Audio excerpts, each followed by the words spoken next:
everyone, and welcome to the College Chats podcast. On this episode, we're going to talk about football across the state of Oklahoma.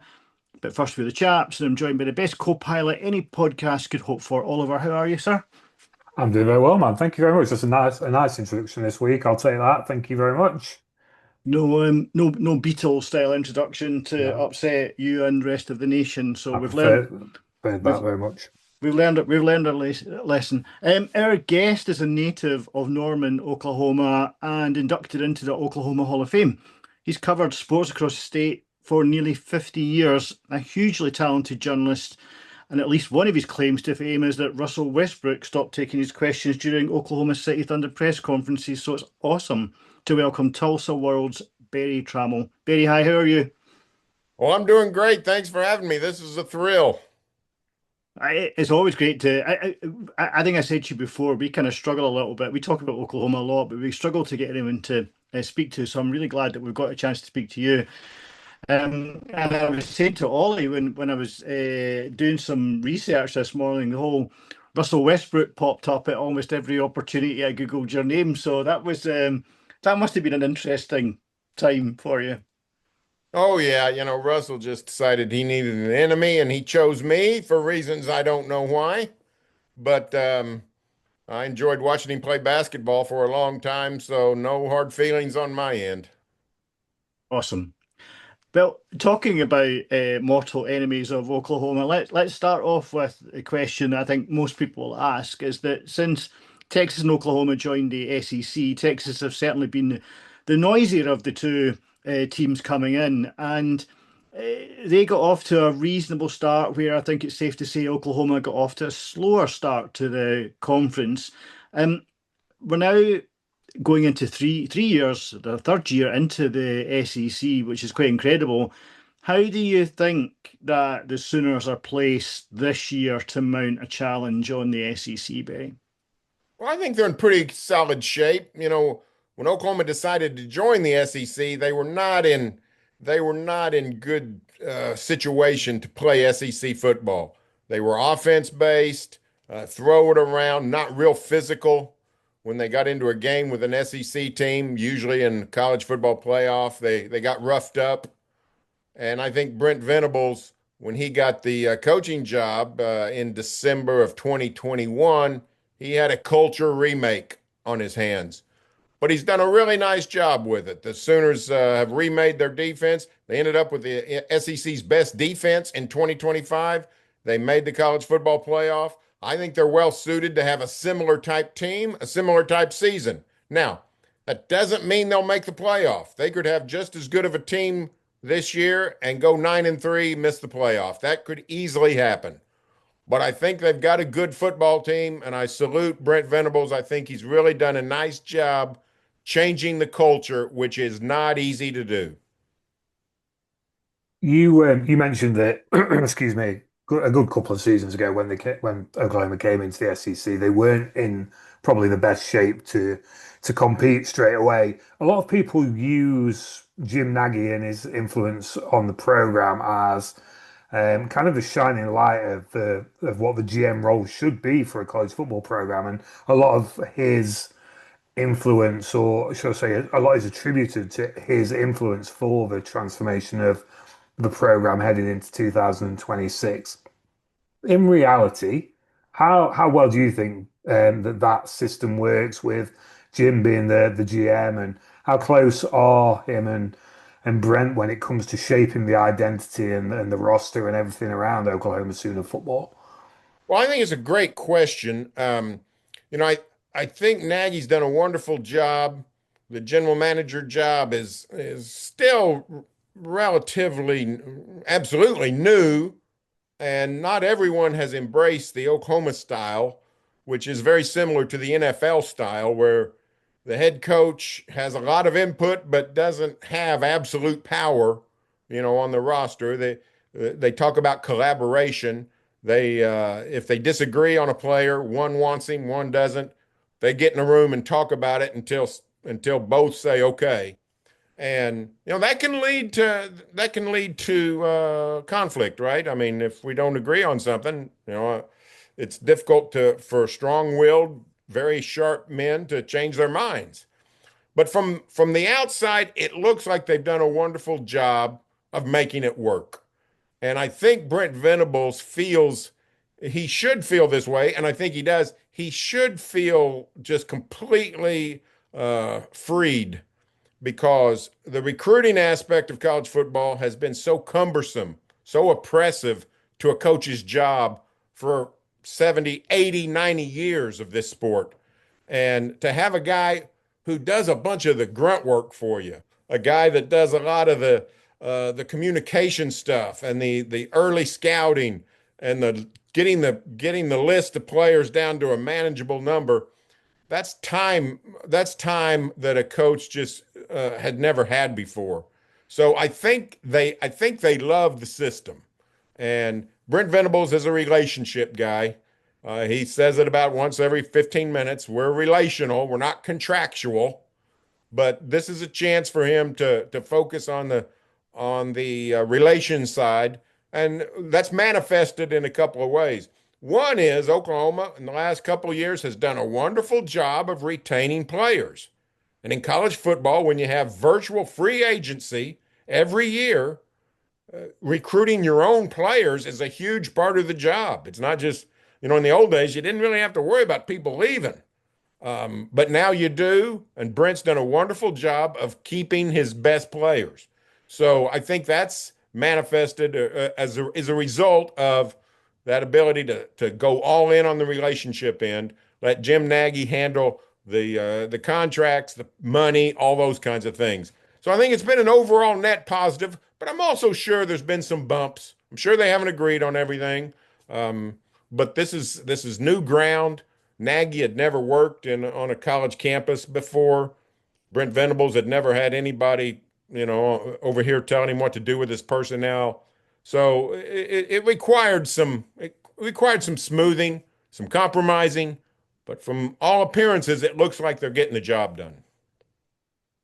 Yeah. They're both very strong characters, so it would be interesting if there's a disagreement who gets the final say. But let's talk about one of those players that came into the program, and this time last year, certainly as we got closer to SEC Media Days, there was a lot of talk about John Mateer and how he was going to shape the Sooners offense. And I think a slow start was certainly hampered by the hand injury, right, which completely derailed his season. How much of an asset is a fit John Mateer, and is he a game changer for Oklahoma this season? Well, they hope so, right? I mean, they thought they were getting an all-star caliber quarterback. He didn't really meet that expectation. He was a little bit less than great. He was good, not great. Two things going on there. One is Oklahoma is a place that's accustomed to great quarterbacks. We sort of trashed the Lincoln Riley era a few minutes ago. I did, saying they weren't ready for the SEC. But the counter to that is Lincoln had unbelievable offenses. His quarterbacks were unbelievable, great, Heisman Trophy contenders. You didn't have to worry about quarterback when Lincoln Riley was around. And so the Sooners, the fan base, the team culture, everybody is sort of accustomed to Oklahoma having great quarterbacking. And when they don't, it's jarring. But I will say college football across the nation and in the SEC and at Oklahoma is changing, and that defenses have sort of risen up. It's not just at Oklahoma that's playing much better defense. A lot of people are. It's harder to run the ball these days, and it's harder for quarterbacks to shine. So the bar is not where it was 10 years ago when Baker Mayfield was in Norman. So Mateer has the high bar, but we have to understand that he's not going to throw for 4,000 yards and 40 touchdowns necessarily. I thought last season he played, he was getting better, very promising, got the thumb injury. That put Oklahoma in a bind, took him a good chunk of the year to get back in the saddle. So he needs to play better, but he got the Sooners to the college football playoff, and that's a success on any level. So I think the whole Mateer saga to this point is thumbs up.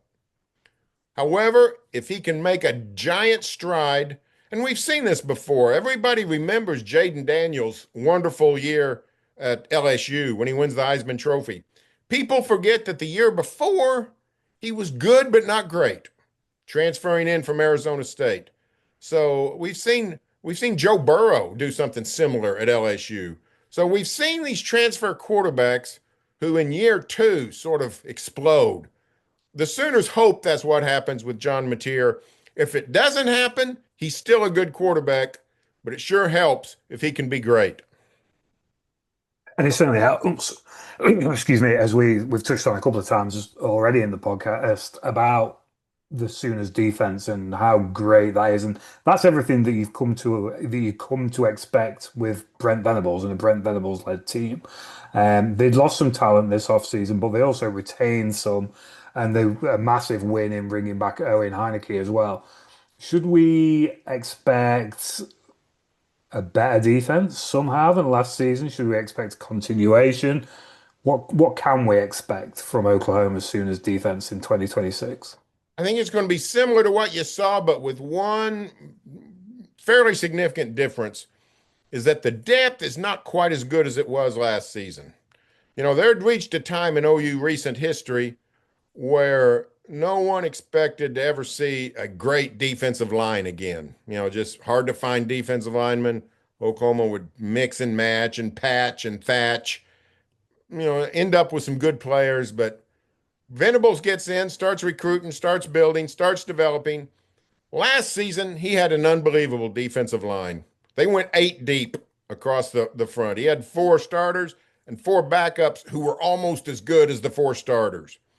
That's not the case anymore. They've got the same level of talent, just not as much depth. So, like at defensive tackle, David Stone, Jaden Jackson, really good players, big-time players.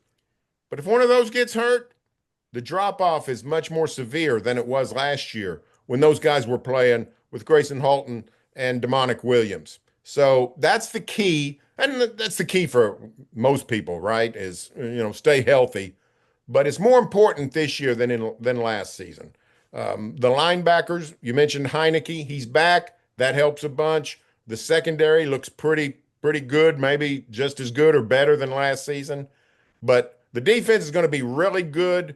How good depends on the health. If they stay healthy, they'll be as good as anybody in America. I wanted to go back to something you said about, or you talked about Lincoln Riley, and I guess being able to, you've been the tenure you've had, you've seen the program over a much longer period.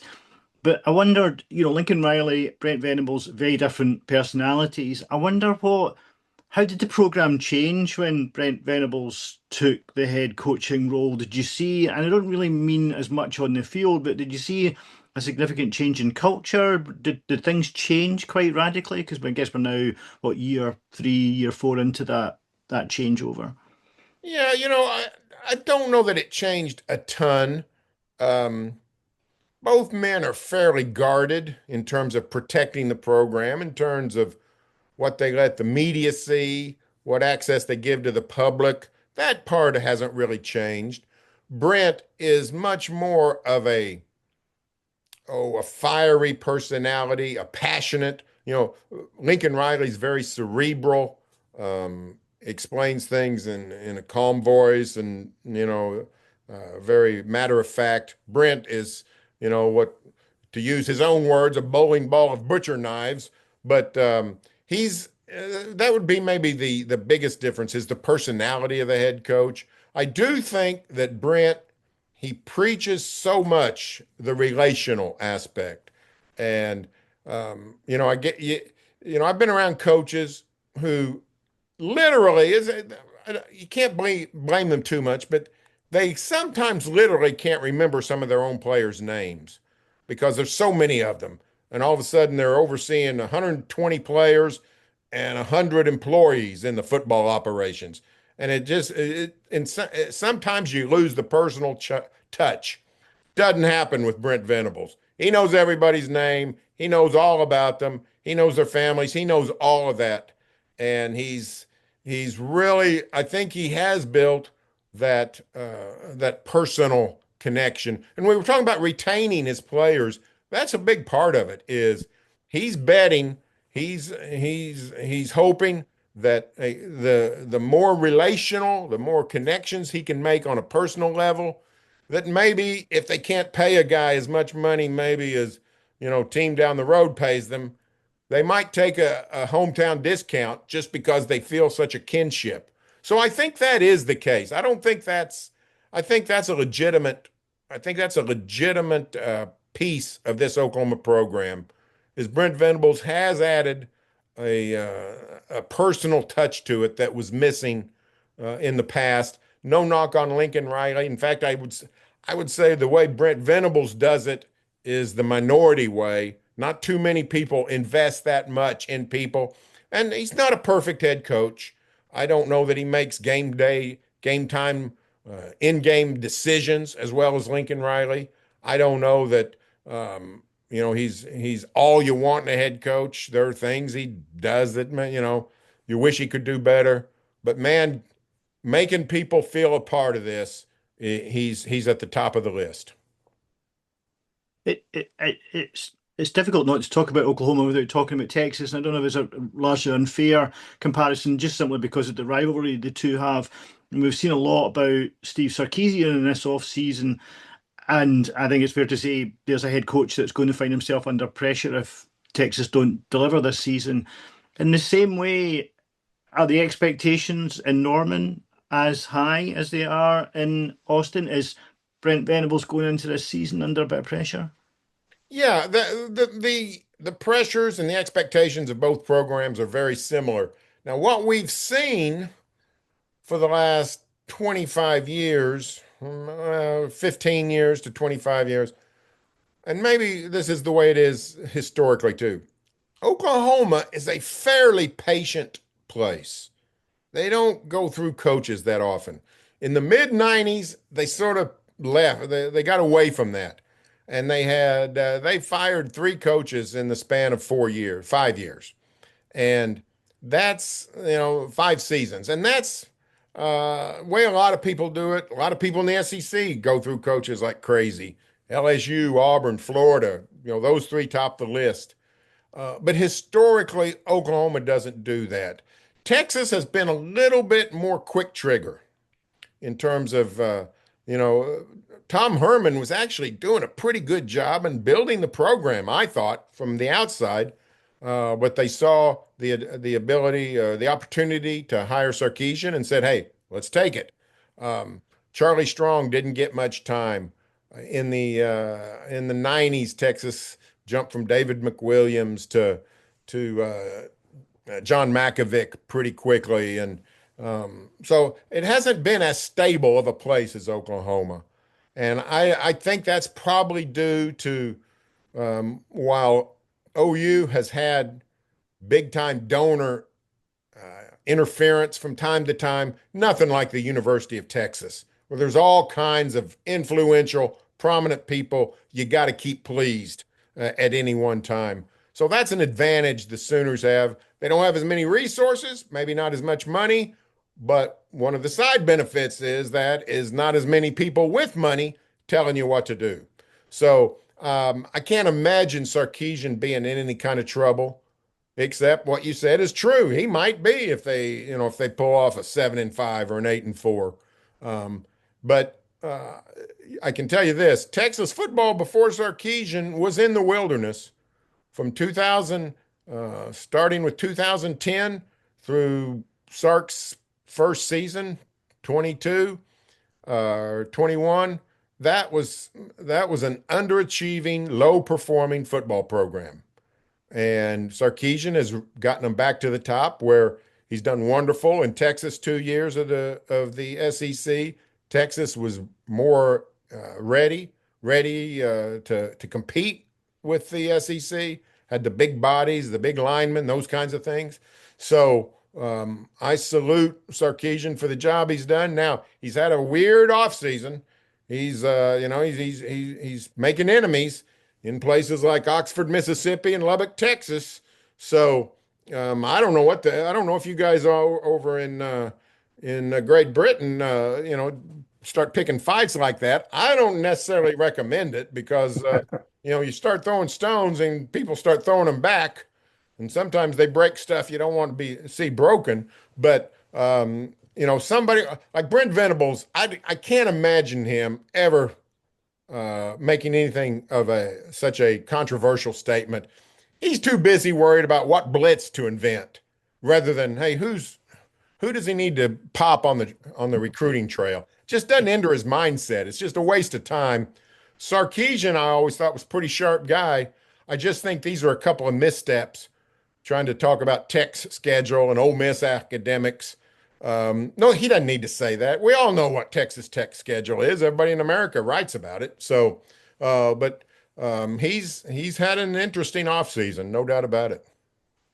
It certainly has. While we've got the topic of Texas and Oklahoma, while we're blurring burnt orange and crimson and cream, just before we move on to what's going on in Stillwater, I want to talk about the Red River and your experience of the Red River rivalry because it's a rivalry game we talk about a lot on this podcast. It's a rivalry game that we're very passionate about in terms of its place within the pantheon of great sporting rivalries. So I just wanted to ask you while we've got you, Barry, about your experience. Does the hype match up to what you see from the outside of the game? And in your opinion, is it really the greatest rivalry game in college football? Well, I have always ranked it number 2. I put Army Navy at the top. I just think it's fabulous theater on every regard. I've never got to go to an Army Navy game. I'd love to go. I hope to go. I plan to go. Hadn't made it yet. But and the Iron Bowl with Auburn, Alabama is great, and Ohio State, Michigan's fabulous. But Auburn, Alabama didn't even play. I mean, they stopped playing for 38, 40 years. And so their ascension is relatively recent. And I've had Alabama people tell me that the Iron Bowl in Auburn is unbelievable. It takes a little step down when it's in Tuscaloosa. Ohio State, Michigan, I'm sure is fantastic. I've never been. I've always got some other game to cover. But the thing that makes Oklahoma, Texas so unique is the stadium, the setting, and the format. First of all, it's in the middle of the State Fair of Texas. You're in a stadium of 96,000 people, and outside the grounds, I don't mean 100 yards away. I don't mean a quarter mile. I mean 5 yards from the gate is the Texas Midway, the State Fair Midway. You've got tens of thousands, maybe 100,000 people milling around going to the fair. Some of them don't even know a football game's going on. Now, a lot of them do, but some of them aren't even aware. And it's a little bit, one of the bad things about progress is the stadium expansion of the Cotton Bowl is sort of cut out some of the views. You used to could see from sitting in the stadium, you could see all kinds of things in the state fair, including the massive Ferris wheel and all those things. But just the setting and the revelry of the state fair makes it unbelievably unique. And then the way they divide the stadium at the 50-yard line, it's literally 50% orange, 50% crimson, and the noise and the atmosphere in the stadium is unlike any other game that is played, with the possible exception. Georgia, Florida, down in Jacksonville does something similar. They don't go the 50; they go down the middle of the field. But the noise in the Cotton Bowl is unparalleled, because think about it. No matter what happens, every single play, 48,000 fans are screaming. Every play. If you're playing at home, touchdown, everybody goes nuts. The other team goes a touchdown, everybody goes quiet. It's never quiet in the Cotton Bowl. And that is a very unique, it's just a 4-hour den. It's a 4-hour noise machine. And it really doesn't lessen until one team is no longer capable of winning. And then if you're down 20 points with 2 minutes left, well, then it's a madhouse for the losing team to their fans to get out of there. They don't want to encounter any Longhorns on the midway, so or any Sooner fans if Oklahoma's about to win. So it's just such a unique game. Bowl games aren't that way. NFL player. The Super Bowl's not that way. All kinds of people who don't have a dog in the fight get tickets to those games. There's nobody neutral in OU, Texas. I had a person, Jalen Hurts played at Alabama. He's in the Iron Bowl. He comes to Oklahoma for that 1 year to quarterback the Sooners. He's a stoic personality, very quiet, doesn't say much. And he was playing great, but you sat there and wondered, is he all in? Is he just here to develop his quarterbacking, get in the draft? You think he's all in as a Sooner. And I had an Oklahoma person say, I'm not worried about it. If he's not all in, when he gets to the Cotton Bowl, he's going to be all in. There's nobody that's not all in when you're at the Cotton Bowl for the Oklahoma-Texas game. It's definitely one of the games that we've got on our bucket list. But you've made Ollie very happy by saying Ollie might be the staunchest Army Navy game guy that this side of the Mississippi, I tell you. But that's awesome. Like the Red River Rivalry, we were going to cut this podcast right down the middle and talk about Oklahoma State, but we're still going to talk about Oklahoma State. What's really interesting here, Barry, is when you've had a head coach in charge in Stillwater for such a long period of time. It was a shock. It wasn't a shock when Mike Gundy moved on. He was going to have to move on at some point, but obviously the last 2 seasons he had were really disappointing. What has it been like for that program to move on from a coach who has been in situ for such a long period of time? Yeah, it's very strange. The Oklahoma State football media guide lists all the coaching staff and then all the support personnel, medical training, weight training, all that kind of stuff. And they have a page, and I think it was 45, the 45 top positions from head coach down, 45 positions in the football employment. Out of those 45 the other day, 42 were brand new. I mean, that's the makeover of this. 82, I think it is, new players. So maybe 18, 23, 24 holdovers. This is one of the biggest transformations we've seen on any level, any sport, anything. I mean, to have that kind of a makeover where the players almost all knew, the people making the decisions all knew, the support people all knew. I mean, nobody knows anybody. I mean, I think there are people walking around campus still introducing themselves to each other that work together just because it's unbelievable how and you know what? It almost was needed. Mike Gundy was an all-time OSU hero, great player, great coach. Took the program to places no one ever thought it could go as a player, then as a head coach. Oklahoma State became a national brand because of Mike Gundy and the success of his program. But in the last couple of years, Mike Gundy let go of the rope. He did not monitor his program well. He did not oversee his program well in terms of maintaining high standards, high quality, making sure the talent was where it needed to be. It's not like Oklahoma State a year ago just didn't supply him money. They gave him a lot of money for his roster. And he went out and got guys, and they just weren't that good. And now they've had back-to-back 0-9 seasons in the Big 12. I mean, that's just, it's not even something you could fathom 4 years ago, 5 years ago. And for a school that had come so far in building up a program and building up a fan base and building up a tradition, to crash like that is, it's very depressing to OSU fans. Now, Eric Morris, been on the job now 6 months. He's done a wonderful job getting everybody excited. He's got the new quarterback, Drew Mestemaker. Everybody's fired up about the Cowboys. But it's still a long road because of 82 new players. That's not the way.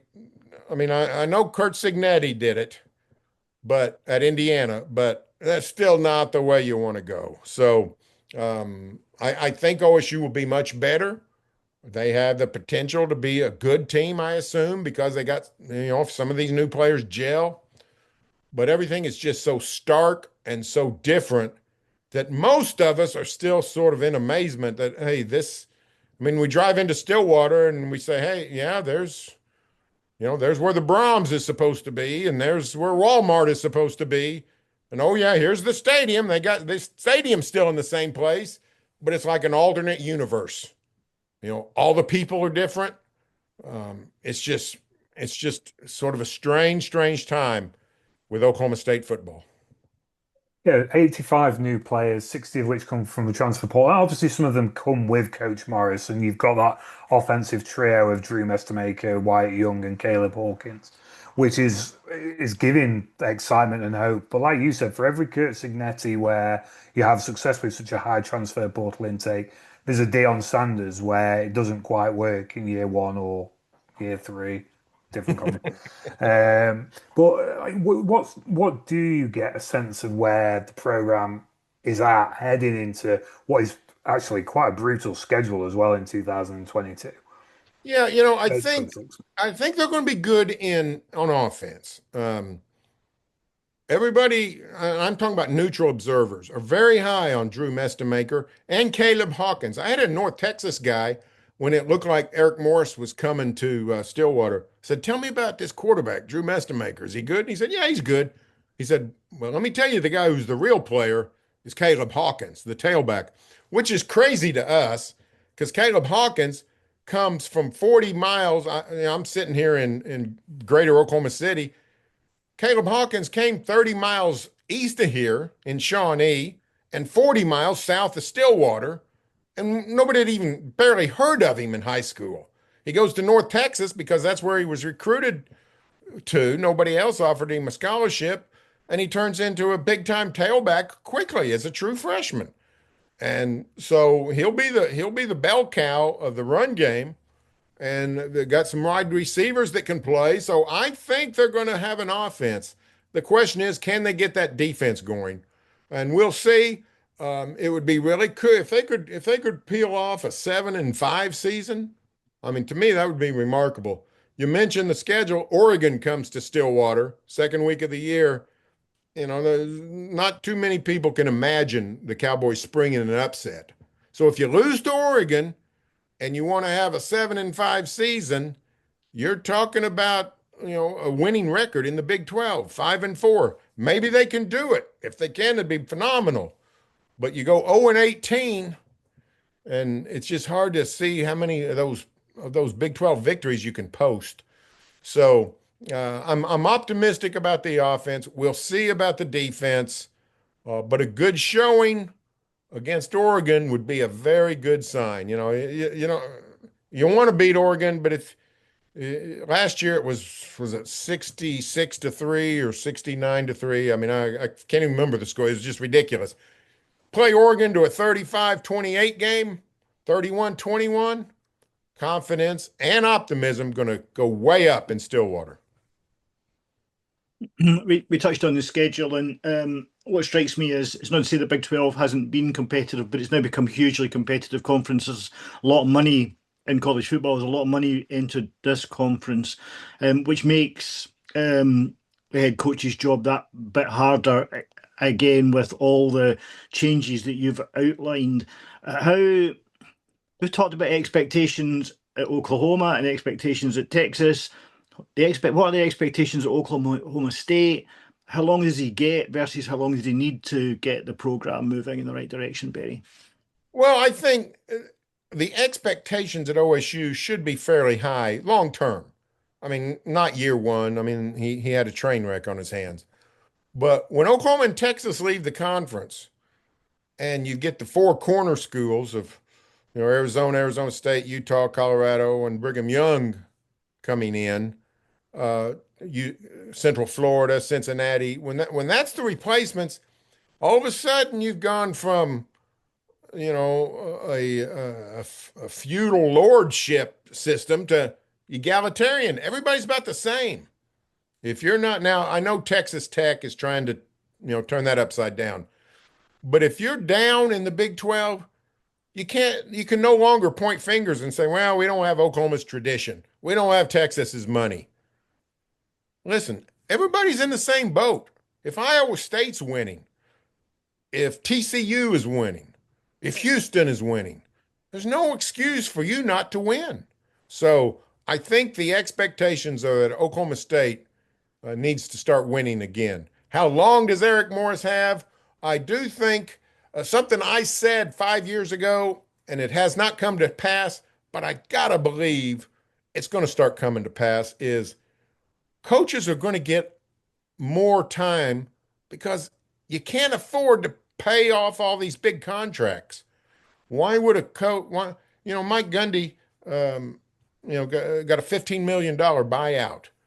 They got huge financial problems just paying their bills, and going and paying off a coach, I don't think is good business. So I think schools like Oklahoma State will start showing some fiscal sanity, and that starts with not paying people to not coach. So I think you'll see Eric Morris get a lot of time. I also think he's very well liked, very well respected. I think they think he's on the right track. So they like what they've got. I think everybody's bullish on the hire. So I think now if they go 3 straight losing seasons, all of a sudden we got to reconvene and talk about this. But I don't know that they're not expecting him to go 10-2 next season. But a winning record this year or next, I think is something Oklahoma State expects, and I think they can get there. Let's finish off, Barry, with talking about the Big 12 as a whole, because we're going to have Kansas and Arizona State playing here in Wembley in September. We've got TCU playing in Ireland in week 0. Brett Yormark has been very vocal about wanting to grow the footprint of the Big 12 as far as he possibly can. It's not something that has been met with quite as much eagerness from some of the fan bases. What's your thoughts about the Big 12 playing games outside of the US and expanding that global footprint? Well, 2 things. One is, I think, especially the week 0. I wish the Kansas ASU game was week 0 because it gives the Big 12 a tremendous platform. The Big 12 sort of gets overshadowed during the regular season, unless it's a massive showdown, BYU, Texas Tech, or somebody like that. They get overshadowed by the Big 10 and SEC monster games. And I think playing on week 0 when everybody is famished for football, and all of a sudden, like last year in Dublin, Iowa State, Kansas State. Look at this game. We got us a real football game, and it was a great game and a good setting, and people just ate it up. And I thought it was really good for the Big 12.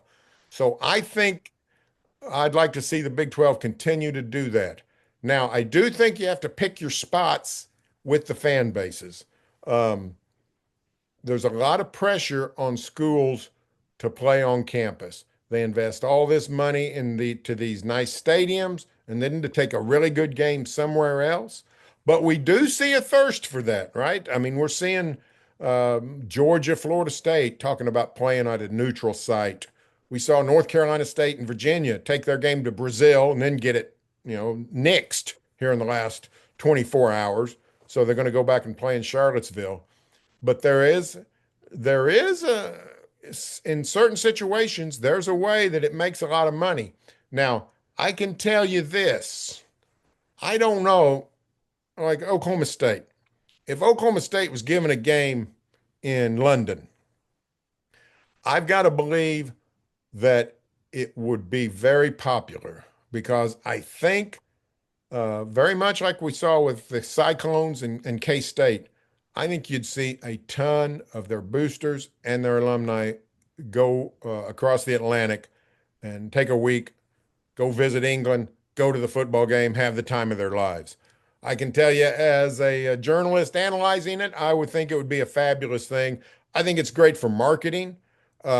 Despite the efforts of people like you guys, there's not still a ton of of British people that I think know a lot about the state of Iowa or the state of Kansas or the state of Oklahoma. Maybe they know about the Thunder. Maybe they know about the Wizard of Oz. Maybe they know about the corn that is grown in Iowa.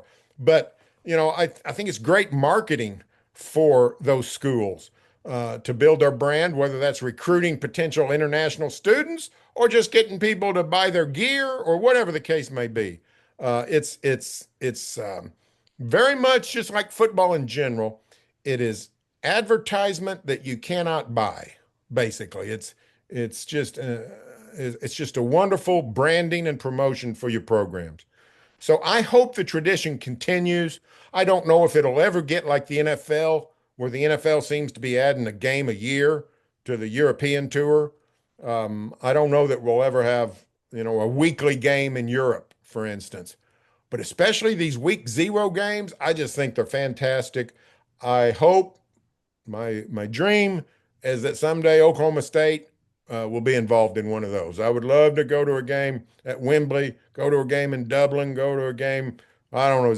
Could Glasgow handle one? Anywhere would be fine with me. So I hope I get to see one of those. A good friend of mine got to come over last year and cover Iowa State, and he just thought it was fantastic. So I hope to do that myself someday. Well, Dublin's certainly a great spectacle. Ollie will be there again this year. How many years is that you've been there on the bounce now, Oliver? 5 straight. 5 years. 5 straight. 5 straight now. So you get Bill Belichick up close and personal. Yeah. Do we want to be that up close? No, I don't think so. I don't think so. Better you than me. Better you than me. We'll see what Coach Dax is going to say. That might be your last visit to Dublin. Right, we've run out of time. We've run over, as invariably do. But actually, we've wanted to talk about those two teams for ages, and it's been great to have Barry on to chat about it. It's been an awesome episode. This is the point in the episode where we ask our guests to tell us where we can find all of your work and what you've got coming up that our listeners and our watchers can look out for. Here's your chance to let us know what you've got in the pipeline, Barry. Okay, fantastic. Well, as you can see, my name is not a traditional American spelling of Barry Tramel. It's BERRYTRAMEL. My Twitter handle is @BarryTramel. You can find me at TulsaWorld.com. And one thing I like to do in the summer, I do all kinds of what's fun projects for me to do. Like I take every SEC game that's going to be played this year, which is I have to figure out how many, 100, I think it's 120 this year. I rank them 1 through 10, 120. What's the best SEC game? What's the worst SEC game? How do they rank all the way in between? I do that for the SEC and the Big 12. I also analyze the schedules for each team, do that throughout the summer. So that's some of the stuff in the middle of summer that I get to try to get people across the bridge to August. So when the stadiums open and the games start. So TulsaWorld.com. Check us out. Awesome. Well, we will definitely check that out, and we can't wait for the football to start. That's all the time we have for in this episode. It's been awesome to speak with Barry. So thanks to Barry and Ollie, who have been the best company. Thanks to you for listening, watching, and supporting us. Stay safe and well, and catch you all next time.